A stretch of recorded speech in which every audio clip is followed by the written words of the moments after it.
And now, continuing coverage of a story we've been closely following. A cloud of mystery over a news conference scheduled for tomorrow, which may shed light on the Drexel case. That briefing set to take place in South Carolina, and that's where we find Adam Chodak tonight, live in Myrtle Beach with the latest details. Adam.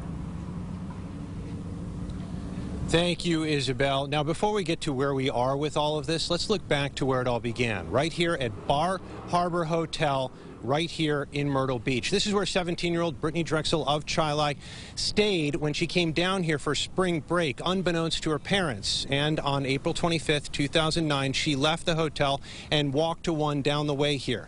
After that stop, she vanished. And so began a long line of questions that begins and ends with this one. What happened to Brittany Drexel? The feeling came, she says, before the news. Something is wrong. Something's wrong. I have a gut feeling that Brittany is not safe. She is not.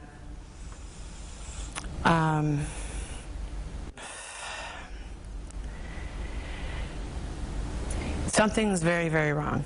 That's Dawn Drexel, Brittany Drexel's mother. 2 days after her daughter's disappearance, a frenzied 11-day search ensued. Boats, planes, flyers, and pleas for help from a terrified mom and dad. Someone knows something that they're not relaying to the police, and they're hiding something. But the only promising thing they heard was a ping from Brittany's cell phone well south of Myrtle Beach, and then nothing. They worked hard to keep lit that little flame of hope. Britt, come home. We all miss you. We all love you. We all care about you, your friends, your family. But balloon launch. We miss you, Britt. Let's go. We miss you, Britt.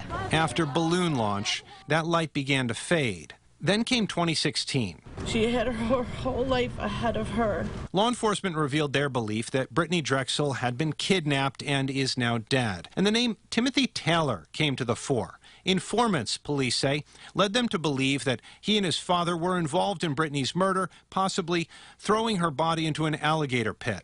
But like so much in this case, that lead appeared to grow cold. This past Wednesday, an arrest. Not Taylor, but another man. A man police labeled as a person of interest a couple years into the investigation.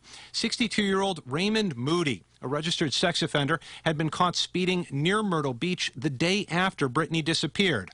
Arrested, though, not for murder, but for obstruction of justice. The date of the alleged offense?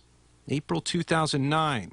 This while reports suggest police uncovered remains during a recent search. Now, none of this confirms a real development in the case. For that, we wait for the news conference. We wait, hoping for answers Dawn Drexel was begging for all those years ago. My goal is to find out what really happened and also to find her.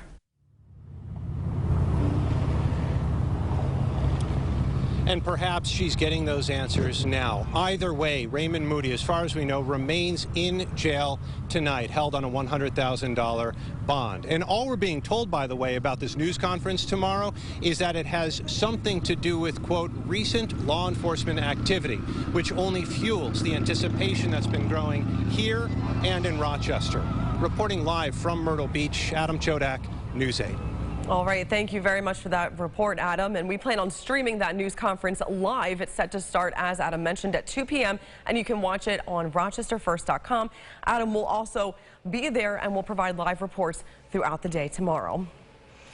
And turning now to weather.